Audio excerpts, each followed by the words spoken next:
Institución Universitaria Ceiba. Educación diferente.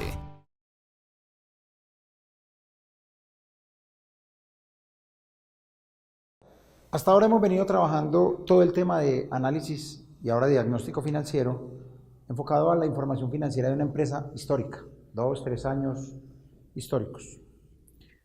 La realidad es que esto sirve para tomar decisiones sobre el pasado, pero también sobre la perspectiva, sobre el futuro, sobre para dónde va el negocio. En este objeto vamos a trabajar todo el concepto de inductores de valor, palanca de crecimiento y EVA.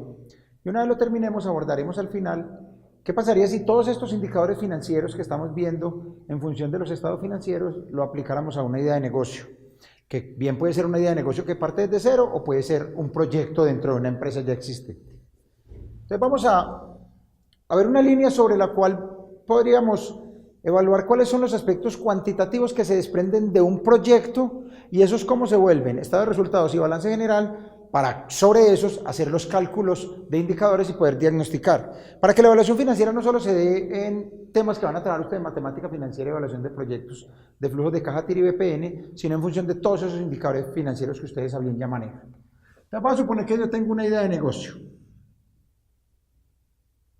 Esa idea de negocio puede ser lo que sea, un producto, un servicio.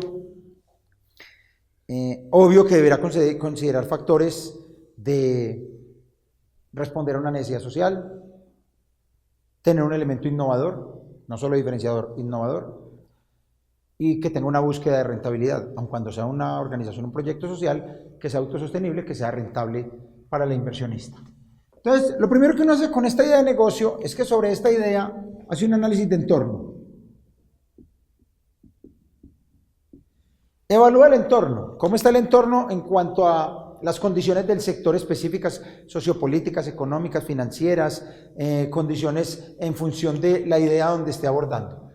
Y uno podría coger variables como la inflación, uno podría coger variables como la tasa de interés, llámese de captación o de colocación, porque una cosa es llevar excedentes al banco y otra cosa es pedirle plata prestada al banco. Ya hemos visto que es decisión de financiación. Puede haber elementos como el PIB macro o el PIB del sector para yo tener un punto de referencia. Puede haber tasa de cambio si mi proyecto tiene que ver con algún producto importado o exportación. Una de las condiciones del entorno me dicen es viable crear proyecto por las condiciones. Viene el estudio de mercado. Y si bien en el estudio de mercado yo debo entender todo el tema de competidores, clientes, conocer al cliente, hacer un instrumento, llámese entrevista, encuesta, tabularlo y presentar los resultados. Al final, desde el punto de vista cuantitativo, lo que me importa es cuánto voy a vender y a cómo lo voy a vender. Llámense 1, 2, 3 productos. ¿Cuál va a ser el factor de crecimiento en las cantidades y cuál va a ser el factor de crecimiento en precios?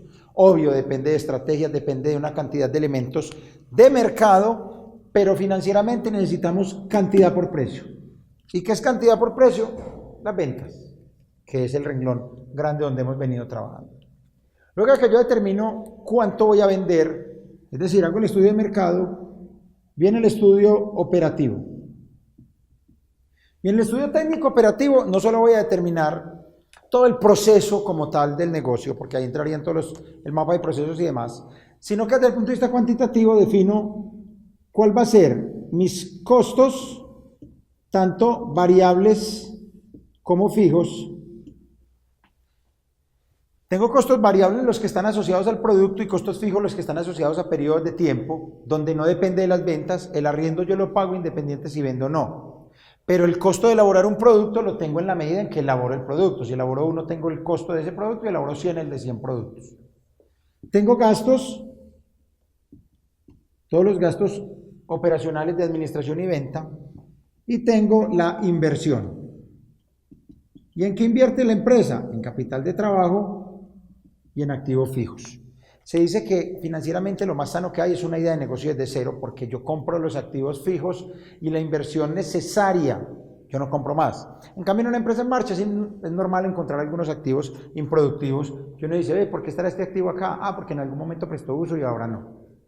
Entonces yo voy a invertir capital de trabajo, es decir, inventarios, tesorería y sobre la marcha cartera, y yo voy a invertir en activos fijos, lo necesario para el negocio. Obvio que estos costos y gastos también van a tener un factor de crecimiento en el costo variable y de crecimiento en los costos y gastos fijos. Es muy normal que en algunos proyectos uno ponga a crecer los egresos a la inflación proyectada, si no tiene otra variable. Pero si yo tengo que las cantidades van a crecer porque voy penetrando mercado, los costos también es normal que van a crecer, porque yo necesito más infraestructura, más recurso humano, más recurso físico para poder dar respuesta a esto. Luego del plan operativo viene el plan organizacional o administrativo. En el plan administrativo, si bien está definida la misión, la visión, todos los principios corporativos, también están el personal necesario con su manual de funciones, con todas las políticas de contratación. Al final yo determino cuáles van a ser mis salarios, la forma de contratación de estos, las prestaciones sociales y el incremento proyectado en los salarios, cuantitativo. Recuerden que esto es un elemento fuerte en todos los aspectos. Al final hay otro capítulo que es el legal, social y ambiental, donde yo determino cuál es el impacto social de mi proyecto, cuál es el impacto ambiental de mi proyecto y cuál es el componente legal. No solo qué tipo de empresa, que ustedes ya lo vieron o lo verán en legislación, sino dependiendo del sector o servicio donde esté. Si yo estoy en el sector alimento, hay una legislación específica para eso. Si yo estoy en el sector salud, hay una legislación específica para eso. Ese cumplimiento me implica no solo cumplimiento de normas, sino algunos recursos de los cuales deba disponer. Entonces yo ya sé cuánto voy a hacer, a cómo lo vendo, cuánto me cuesta, qué inversión necesito, qué otros gastos debo cubrir, qué normas debo asumir. Con todos estos elementos, el último capítulo es el económico y financiero. El plan económico y financiero, al final, lo que me dice es, conviértame todo eso en estados financieros. Y si este proyecto lo fuera a valorar a 5 años, póngalo a correr 5 años. Para eso los simuladores o el Excel. Entonces, en el económico y financiero empieza a preguntarme temas como, ¿cómo lo va a financiar? ¿Cuánto por deuda? ¿Y cuánto por recursos propios? Miren que volvemos al mismo elemento, pero ya estamos hablando de proyecciones. Depende, ¿cuánto necesito? Véalo acá. Aquí está la inversión inicial. Yo necesito esta inversión, ¿cómo la vas a financiar? Por una deuda del 50% a una tasa de interés X, ya la había estimado, ¿cierto? Y a un plazo X, que puede ser en el horizonte del proyecto. Y el capital, claro, el otro 50% a una tasa esperada por el inversionista de tanto. Entonces miren que el plan económico financiero empieza a darme la forma de financiación. ¿Qué más me determina? ¿Cuál va a ser la tasa de impuestos? El impacto tributario. ¿Cuál va a ser la política en cuanto a cartera, inventarios, proveedores y saldo de tesorería? Es decir, cada cuánto voy a cobrar, cada cuánto voy a vender, cada cuánto voy a pagar, porque eso me determina movimiento de capital de trabajo. Y básicamente con esto uno podría decir, en un proyecto como esto está la información financiera. Claro, está completica. ¿Dónde? Encontrémosla nosotros mismos.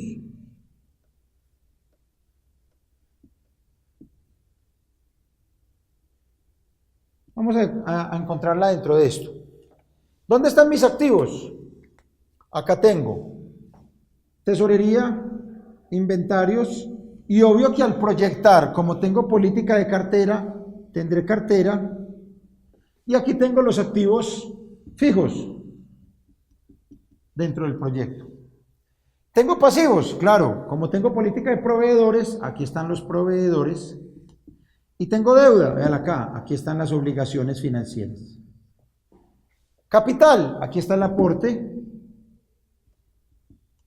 y ya vendrá este renglón para acá, el de la utilidad.